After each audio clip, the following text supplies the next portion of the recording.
exclusif Espace TV. Dimanche, 20h30, en marge de la clôture du mois spécial Momo Wandel sur Calac, Espace TV vous propose une soirée continue expérience africaine. Un film documentaire qui met en évidence la rencontre et la découverte avec un groupe de jeunes Français et Guinéens qui ne connaît ni frontières ni couleurs. De la France à la Guinée, Laurent Chevalier filme cette aventure humaine autour d'une musique qui rappelle Momo Wandel. Rencontres, découvertes et musique se donnent rendez-vous au cinéma dans Expérience africaine. Expérience africaine sur Espace TV, c'est ce dimanche 27 juin à 20h30. Espace TV, la télé des expériences. Bienvenue dans la deuxième partie des Grandes Gueules. Merci de nous regarder un peu partout à travers le monde, de nous écouter à la radio sur Radio Espace, oui c'est bien ça.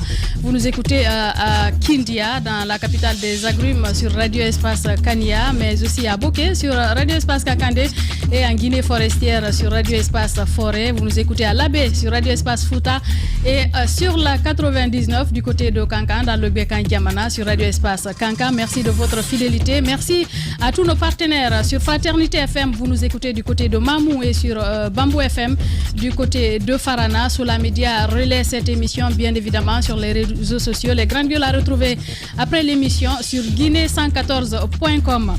Migration irrégulière, on en parle dans les Grandes Gueules ce vendredi.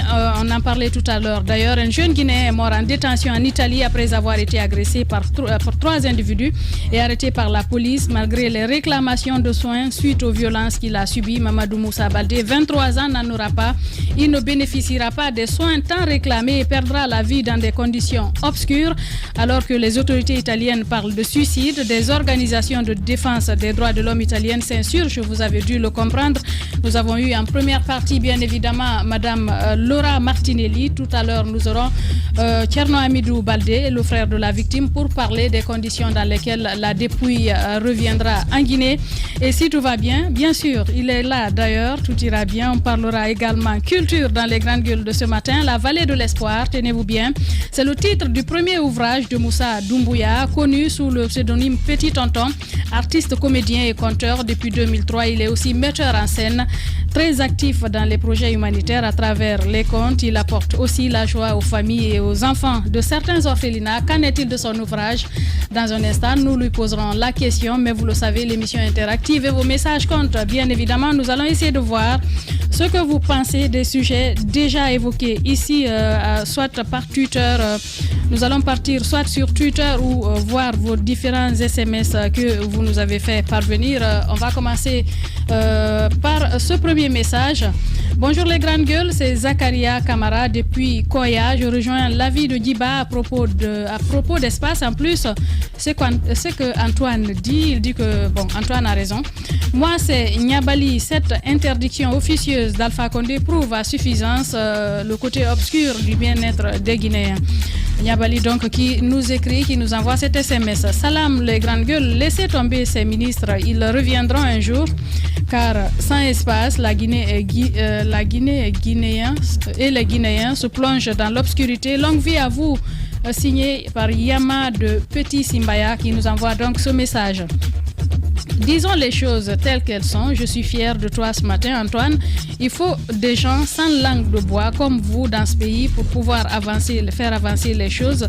Stay focus. Keita Aminata donc qui nous envoie ce message. Youssef Kaba nous écrit également: le boycott observé vis-à-vis des GG depuis une année n'a nullement affecté l'émission dont l'audience est restée intacte. Tiboué a le don d'éluder les questions, se dédire et raconter. Bon, attention aux mots, s'il vous plaît. Que n'a-t-il pas dit du PRAC il y a quelques années s'il pouvait un seul instant regarder dans le rétroviseur? C'est Youssef Kabadon qui nous envoie ce message. Bonjour les Grandes Gueules, c'est Lansana Kamara, président de la jeunesse de Guessia Port 1. Le gouvernement guinéen doit encourager les investisseurs nationaux et non les détruire pour un règlement de compte. Cet autre message qui n'est pas signé. Bonjour les Grandes Gueules, depuis toujours j'écoute différentes émissions de différentes stations de radio et TV. Je suis très loin du gouvernement. Cependant, je pense que si les ministres ne viennent pas, plus c'est la nature de votre animation. Certes que les Grandes Gueules traitent de bons sujets, Mais ce n'est pas suffisant. Portez-vous bien et plein succès. Soblaise, donc, qui nous envoie ce message. Bonjour les GG, vous savez, quand on est méchant, on ne tient pas compte des inconvénients. C'est le cas du gouvernement guinéen Victor Théa depuis la tannerie. Cet autre message, bonjour Diadia, c'est Michael Barry depuis Dakar. N'oubliez pas que Espace TV est protégé par Dieu. Tu veux ou tu veux pas, Espace TV avancera. C'est la télé du peuple. Nous, on se réveille avec Espace TV et se couche avec Espace TV. Vous êtes les meilleurs. Voilà cet autre message. Nous partons donc à présent sur Twitter. Les tweets qui viennent de nous parvenir avec CC Jean-Louis Loua, le bourgeois. Hashtag espace GG, qu'est-ce qu'il dit? Bonjour Diadia. Ce que les jeunes d'aujourd'hui ne comprennent pas, c'est qu'on a bien réussir, on peut bien réussir en restant en Afrique et de surcroît, dans notre cher pays, la Guinée, paix à l'âme de notre frère mort en Italie, les autorités italiennes doivent mener des enquêtes. Nous partons avec Diallo Tanou, toujours sur Twitter. Bonjour Damiero, c'est Saïdou Tanou depuis Kamsar. Cette interdiction officieuse au ministre de ne pas, qu'est-ce qu'il veut dire, pour ne pas qu'ils interviennent sur espace, nous est préférable et ça nous évite d'entendre, attention, on préfère cela même, c'est votre avis et on le respecte. Excellence Baldé le Guinéen. Bonjour la team des GG. Cette émission reste et demeure la meilleure dans son genre que les ministres passent ou non dans leur bureau. C'est les GG qu'ils écoutent chaque matin. Vous êtes les best of the best. Lamine, il mentionne un peu hashtag Lamine, @Lamine Girassi. Ibrahima Sori Kouyaté qui nous écrit également sur Twitter. C'est vrai qu'au niveau de la restitution des décisions prises au Conseil des ministres par Tibou, il y a une avancée, mais ça sert à quoi de savoir manier les mots si les mesures prises ne sont pas mises en application? La rhétorique, ça ne développe pas un pays. Pensez-y, hashtag espace GG. Abou Poutine de Bangkok nous écrit également sur Twitter, hashtag espace GG. À ma connaissance, le président n'a pris aucune décision interdisant au ministre de passer dans l'émission Les GG, mais comme aime dire Moïse, qui s'excuse s'accuse. Donc, je me demande au président d'accepter ce pardon. S'il y a une décision d'interdiction, de quel pardon parle-t-il? Je ne comprends pas. Youssef Kaba, je pense qu'on a déjà lu son message. Excellent Silla nous écrit également. Bonjour les grandes gueules. Le fait de continuer à vous soucier du boycott d'espace par le gouvernement prouve à suffisance que vous ne pouvez pas donc vous en passer. Boycottez-les aussi. Et puis c'est tout. La vie continue. Trouvez-nous de bons sujets, s'il vous plaît.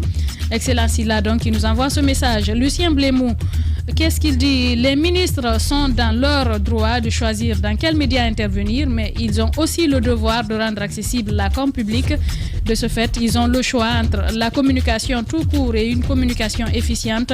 Prière de choisir la dernière. Lucien Blémou qui nous envoie donc ce message. Abou Bakrine H6C, bonjour les grandes gueules. Le gouvernement ne doit pas boycotter Espace, mais plutôt collaborer avec le meilleur média, car si tu n'écoutes pas Dafo en Guinée, tu manques cruellement d'informations. Vivement le retour des ministres dans les GG, avec respect au chef. Hashtag Espace GG. Nous allons partir peut-être en une minute, Amadou, avec sur d'autres plateformes pour terminer. Qu'est-ce qu'il dit? Bonjour la plus lionne des radios, c'est Saïdou Yaouki depuis Kindia. Il faut rappeler à ces ministres que celui qui n'écoute pas Espace n'est pas informé en Guinée. Je suis espacien. Saïdou Yaouki donc qui envoie ce message. Abou Poutine de Bangkok. À ma connaissance, le président n'a pris aucune décision. Je pense qu'on a déjà lu ce message. Mais cet autre message, bonjour, voilà. Un autre message qu'on va lire, celui de Sinani qui nous écrit: bonjour Diadia et à toute l'équipe des GG. La remise provisoire du barrage hydroélectrique de Soapiti a été effective le jeudi 24 juin 2021. Nous disons bravo au bâtisseur professeur Alpha Condé pour les efforts. En tout cas, la radio Espace FM reste et demeure la meilleure. Nous les auditeurs, nous sommes fiers. Bon vendredi à tous et bon vendredi à toi Sinani. Un dernier pour terminer, qu'est-ce qu'il dit? Bonjour la lionne des radios, on a lu ce message. El Moyans, bonjour Diadia. Paix à l'âme de notre compatriote Mamadou Moussa. Quelle injustice, les GG font peur. C'est pourquoi le gouvernement de Alpha Condé s'est retiré. Sinon, c'est la plus grande émission interactive du pays depuis une décennie.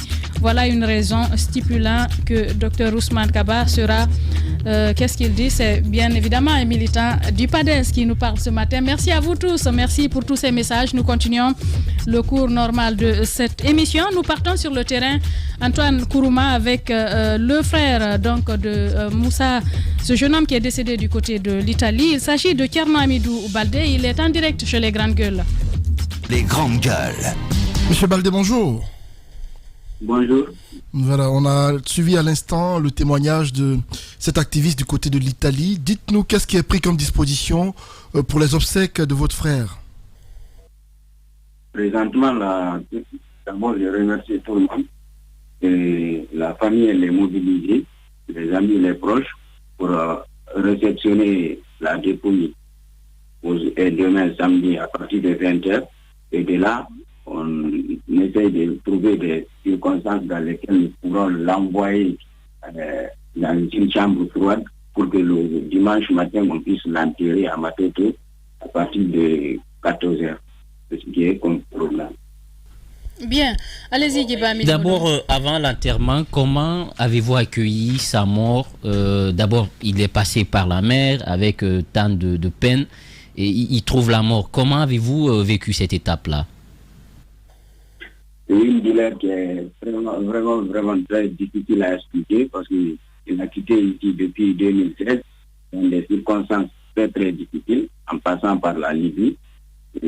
Arrivé là-bas, vous savez déjà, comme tout jeune Guinéen qui cherche à migrer, les conseils n'ont pas pu retenir. Une fois là-bas, la famille devait se mobiliser pour l'assister financièrement pour qu'il puisse continuer son chemin.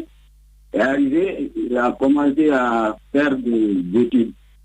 Parce qu'il a commencé à étudier, il a pu obtenir leur diplôme de brevet qui lui permet d'y accéder à l'étude supérieure. Mais malheureusement, les circonstances difficiles qu'il traversait ne lui ont pas permis de persévérer dans ce sens-là. Donc il fut un temps, la communication n'était pas trop entre lui et nous. Donc c'est dans ces circonstances comme ça, un beau matin, on nous appelle en disant que notre frère est décédé suite à un suicide. Donc, du coup, ça s'est passé le 23 du mois de mai. On avait l'information, mais comme on n'était pas trop précis par rapport aux circonstances du décès, la douleur là, on l'a gardée de façon interne jusqu'à ce qu'on puisse obtenir l'avis favorable par rapport au rapatriement du corps. Et les gens se sont mobilisés du côté de l'Italie, même en Guinée ici aussi, par endroit, quand même, tout ce qui est passé administratif, les gens nous ont facilité la tâche pour qu'on puisse bénéficier d'abord ce premier acquis et le retour de la dépouille de sa terre natale. Et franchement, nous remercions tout le monde par rapport à ces gestes-là. Et pour la suite maintenant, vraiment nous demandons justice, mais aux avocats qui sont là-bas, comme vous avez constaté par rapport à l'intervention de l'activiste Laurent Martinelli, ils sont debout là-bas, ils sont en train de tout faire quand même pour que des choses ne se répètent pas. Pas parce que c'est notre frère, mais parce que c'est inhumain. Enfin, ça doit être quelque chose. Alors, quand vous avez été informé, est-ce que vous avez saisi les autorités guinéennes? C'était quoi la réaction?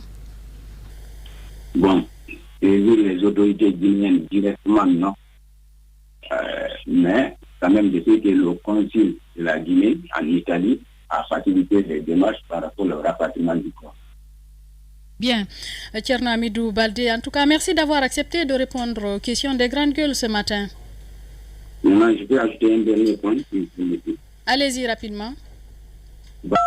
En fait, ces des circonstances, on aurait aimé quand même qu'il y ait une mobilisation de la part de nos autorités pour montrer à tout le monde que l'enfant, il est guinéen. Et c'est de ça que je lance un appel à l'endroit des autorités guinéennes de nous aider vraiment ici et d'ailleurs pour que justice soit rendue. Et je remercie à tout le monde, tous ceux qui se sont mobilisés, que ce soit en Italie, en Europe, en France, aux États-Unis, en Guinée ici. Nous tenons à remercier tout le monde et nous invitons tout le monde de venir au niveau de l'accueil de la dépouille et nous assister par rapport à l'enterrement. Et une fois de plus, merci à Radio Espace. Merci Thierno Hamidou Badé, merci en tout cas, paix à l'âme du disparu. Nous vous présentons toutes nos condoléances, nos sincères condoléances donc à cette famille. Alors allez-y Alphonse, on a écouté le frère de Mamadou Moussa Baldé. On a écouté d'abord l'activiste, puis le frère de Mamadou Baldé. Mes condoléances à la famille, mais j'ai envie de dire quelque chose. L'État guinéen, le respect d'un État se ressent dans le respect que l'État même à l'endroit de ses citoyens. Ce n'est pas le premier Guinéen décédé dans des circonstances troubles à l'étranger. Il y a plusieurs cas. Et des cas qu'on met souvent, les réseaux sociaux ont permis aujourd'hui de ne pas censurer certaines informations. On sait que des Guinéens se font tuer impunément à l'étranger. Mais si l'État guinéen ne se lève pas, ne serait-ce que pour demander des comptes à ces États dans lesquels nos compatriotes sont en train de mourir, les meurtres de Guinéens seront monnaie courante sans effet. Aujourd'hui, il est nécessaire que l'État guinéen, que le gouvernement convoque, ne serait-ce que l'ambassadeur d'Italie, pour demander d'avoir le rapport d'autopsie, pour savoir dans quelles circonstances notre compatriote est décédé. Ce n'est pas le premier Guinéen décédé. Des Guinéens décèdent impunément partout. Mais notre État reste bouche bée là-dessus. C'est des Italiens qui se mobilisent. Qui se mobilisent contre un tort fait à un Guinéen.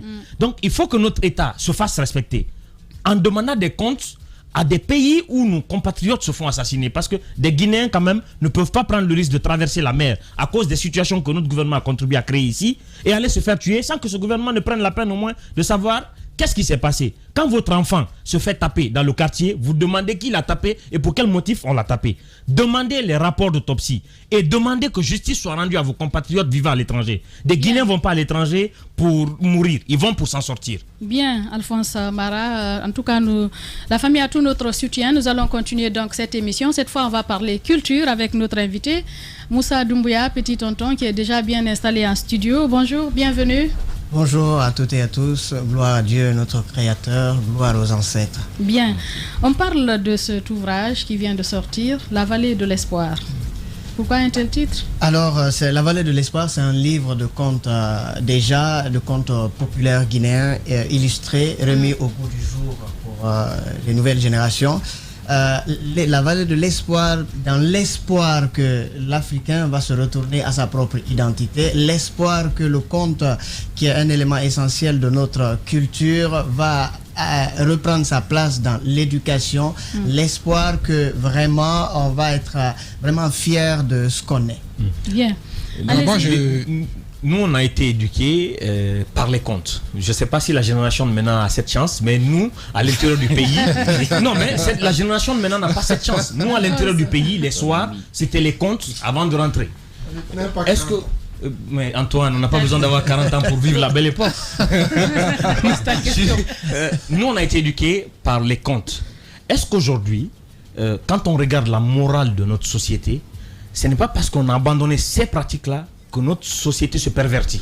Ben effectivement, il y a beaucoup de conséquences quand on abandonne notre culture, quand on abandonne nos valeurs essentielles. C'est vrai que les contes ont toujours occupé une grande place dans l'éducation de nos populations, dans même la critique et la conscientisation, etc. Et c'est par manque de c'est pas que le conte, beaucoup d'éléments de notre culture que, voilà, on se retrouve avec une société où on manque beaucoup de civisme, où on manque de valeurs essentielles comme le mérite, la promotion vraiment du mérite, la culture de la confiance, de l'amitié, de l'amour de son pays, de la solidarité, oui, de son pays, etc. Parlons à présent de cet ouvrage-là. Et comment vous avez pu faire ce travail de collecte? Parce que je suppose que vous avez pu écouter beaucoup de conteurs pour faire une sorte de recueil. Comment le travail a été fait? Il y a le livre, mais également le CD. Le CD, voilà. Effectivement. Alors, pour ce premier travail, en fait, ce livre et le CD et plus tard les dessins animés s'inscrivent dans un grand projet qui s'appelle la Maison de l'Oralité. Et la Maison de l'Oralité, c'est ce projet de collecte de notre patrimoine immatériel, donc des contes aux comptines, aux berceuses, etc., pour les écrire, pour ne pas continuer à les perdre, et aussi les enregistrer pour que ce soit plus accessible aux plus petits, mais en faire des dessins animés. Donc oui, effectivement, je pars d'abord des contes que moi-même j'ai écoutés et que je remets au goût du jour, parce qu'il y a des réalités dans les contes anciens qui ne sont pas, qui ne marcheraient pas aujourd'hui. Les gens ne se retrouveraient pas dedans. Donc les remettre au goût du jour. Ensuite, continuer. J'étais à Kankan il y a 2 semaines.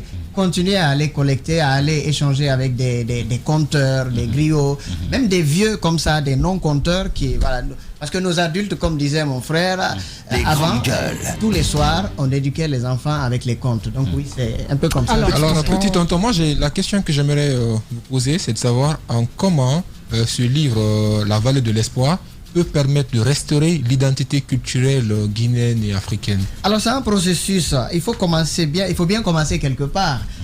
C'est vrai que les gens ne lisent pas beaucoup aujourd'hui. Voilà pourquoi je vais diversifier le projet avec l'association. On va écrire, si on ne sait pas lire, je vais enregistrer, c'est d'abord en français, on va traduire dans les langues. Donc si on ne comprend pas français, on va comprendre au moins Malinké, Poulard ou Soussou, etc.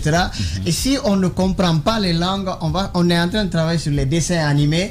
Comme ça, les images, les images n'ont pas la barrière de la langue.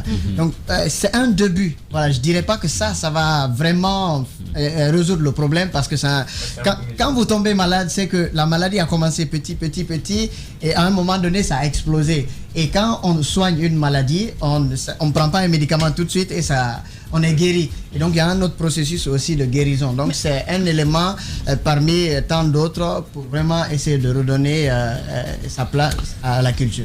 Mais avant de continuer, comment en êtes-vous venu au conte? Parce qu'avant, je me rappelle que vous faisiez plutôt du théâtre avec votre association artistique Koumaka.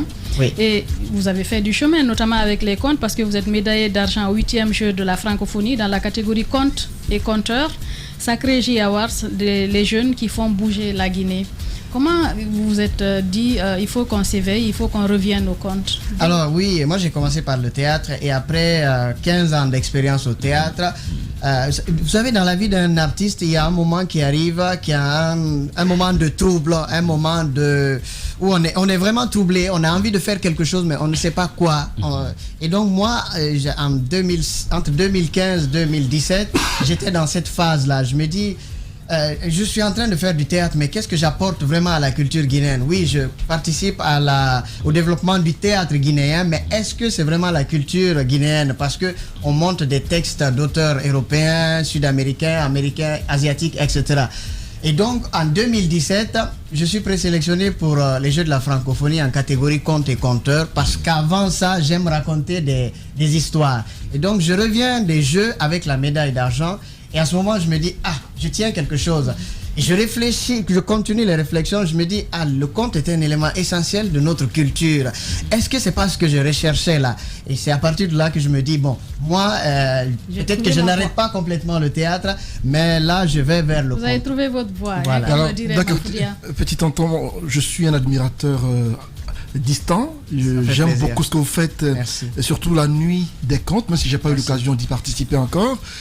Vous faites un métier qui est rare dans le domaine culturel, le conte.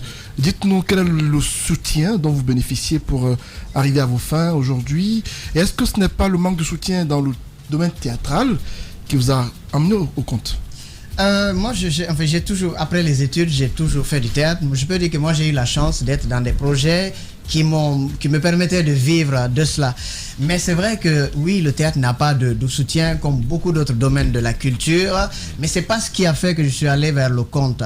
Et le conte, d'ailleurs, comme vous le dites, c'est un métier rare ici aujourd'hui, donc mais on peut toujours partir de ce qu'on aime pour en faire un métier. Pardon? Oui, il y a quelques conteurs, oui. C'est vrai que, voilà. Oui, bien sûr. Il y a même des jeunes conteurs comme Lamine Diabaté, Rougiatou, mais c'est toujours des comédiens qui se reconvertissent vers le conte. Parce que oui, ça commence à prendre aujourd'hui ailleurs, ailleurs dans le monde, le conte est devenu un métier aujourd'hui. En Afrique, ça reste encore à la base un acte social. Que c'est vraiment, même la grand-mère doit compter aux enfants, le grand-père, la tante, l'oncle doit compter. Mais aujourd'hui, on réussit à en faire un métier. Et j'y vais là-dedans parce que j'y crois. Parce que j'y crois et je sais que je peux en faire un métier et vivre de ça. Et quels sont les thèmes développés dans ce livre? Les contes, ça provient d'où exactement? Des 4 coins de la Guinée? Quelques types de contes que vous faites dans ce livre? Alors ce premier projet, c'est je suis parti de certains contes qui sont connus déjà, qui sont populaires, dont Mali Sadio par exemple. On entend la chanson de Mali Sadio et les gens se demandent souvent mais c'est quoi l'histoire? Donc j'ai écrit cette histoire mais en traitant le thème de l'environnement et de la confiance et le respect de la parole donnée. Donc voilà des sujets qui se retrouvent dans ce seul conte. Dans un conte, on peut retrouver beaucoup de thèmes dedans. Il y a aussi une version de Mami Wata et aussi que je lis, comme Mami Wata est liée à l'eau et que je vois que nos plages aujourd'hui ne sont pas accessibles, sont souillées d'ordures et tout, je lis ça à l'environnement aussi. Donc je vais raconter que cette femme aimait la mer, elle a eu un enfant et elle aimait confier sa fille à la mer et qui jouait avec les vagues, mais un jour les vagues ne ramènent pas l'enfant parce que la plage est souillée. Les vagues vont emmener l'enfant à Kassa, là-bas aussi c'est souillé et donc ça va emporter l'enfant dans les profondeurs et les génies vont transformer ce bébé en génie pour venir protéger les eaux. Donc voilà un peu des thèmes que je traite et aussi le conte qui m'a donné la médaille d'argent au jeu de la francophonie qui est quand même un conte de création que moi-même j'ai écrit. Alors, moi, je veux bien poser une question sur ce livre, La Vallée de l'Espoir. Dites-nous, est-ce que si on achetait ce livre, ce serait pour les enfants ou ce serait une session de rattrapage pour les gens comme Diba qui n'ont pas bénéficié des contes? Est-ce qu'ils pourraient lire ce livre? Alors c'est les deux parce que vous allez voir qu'il y a des textes qui sont un peu forts, mais comme c'est un peu fort, pour que ce soit accessible aux enfants, on a fait illustrer. Et donc c'est pour les deux, c'est pour un séance de rattrapage pour ceux qui n'ont pas connu cela, et de rappel pour ceux qui l'ont connu, mais de découverte pour... Voilà, j'aimerais juste dire une chose. J'ai ma grand-mère qui me contait des histoires chaque soir. Je me souviens de ça et c'est Antoine qui n'a pas eu la chance par contre. Voilà, parfois je dormais, elle se mettait à compter tout des Cap, si tu vas me permettre, nous, des contes, il y avait toujours cette morale qui ressortait après l'histoire. Aujourd'hui, est-ce que dans le livre, il ressort cet exercice de retrouver la morale de l'histoire? Effectivement, chaque conte a au moins une leçon de morale. Au moins. Oui. C'est ça que je suis en train de dire. Je dis, est-ce que dans le livre, est-ce que dans le livre, il y a un exercice qui pousse les gens à trouver la morale de l'histoire? C'est ça ma question. Non, il n'y a pas de question à la fin, par exemple, pour dire quelle leçon tirez-vous de ce conte. Mais la façon dont l'auteur amène l'histoire vous pousse à la fin à vous poser la question de quelle leçon moi-même je tire de cette histoire. Quel message en 30 secondes, Moussa Doumbouya, petit tonton, parce que nous sommes à la fin de l'émission. Antoine, un message, il ne va pas compter une histoire ici quand même. Quel message? On ne compte pas le jour. Les anciens disent qu'on ne doit pas compter le jour. Voilà. Il y a ça aussi. Oui. C'est des idées reçues. On te dit de te coucher, sinon ta maman va mourir. C'est ça. Bon, il faut pas. On ne lit pas ce livre la journée. On ne lit pas, on ne l'écoute pas la journée. Non, on lit, mais on ne doit pas compter. La journée. C'est vrai? Oui, d'une part, c'est aussi pour ne pas que les gens passent la journée à raconter des histoires sans aller travailler aussi. Voilà, justement. Oui. Voilà, le projet de la bande dessinée, parce que ça rentre dans le cadre de la vulgarisation. Tout à fait. Est-ce que vous avez démarré le travail Oui, grâce au projet de l'exposition universelle de Dubaï, j'ai reçu une commande pour l'écriture de certains contes et après moi je leur ai proposé d'en faire des dessins animés et donc ils ont accepté. On a fait le projet pilote avec l'Expo universelle de Dubaï, donc on en a fait 3 de ce livre. là, ça commence là. Et justement, l'objectif, c'est de vendre les livres, les CD, pour pouvoir financer aussi les dessins animés parce que ça coûte énormément cher. Bien. Comment ça se fait, le prix? Alors, ça se trouve chez l'Harmattan Guinée, ça coûte 200 000 et le CD coûte 25 000. Bien. Moussa Doumbouya, petit tonton, merci d'être passé. C'est moi qui vous remercie et je me confie à vous. Vous allez découvrir un conte dans le livre qui s'appelle Carifa ou le pacte de protection. Ma soeur l'a lu et donc moi je dis que je me confie à vous. Parce que les anciens disent que quand tu fais quelque chose de bien et que tu n'as personne pour parler de toi, tu peux mourir inconnu. Et donc, heureusement que vous êtes là pour parler de nous. Merci, merci. Je continue à me confier à vous et que la protection des ancêtres soit sur nous. Merci. Ambarila Karfa Lamina. Merci. Bienvenue. Ce livre que nous vous recommandons d'ailleurs fortement pour vous, pour les enfants. Merci à tous d'avoir été des nôtres. Il y a une télépathie entre les jeunes premiers ici, Giba et Mafoudia, il faut le dire. Merci à vous tous à l'international. Nous vous retrouvons lundi avec Lamine Girassi, le turbo aux commandes. Prenez soin de vous. Au revoir.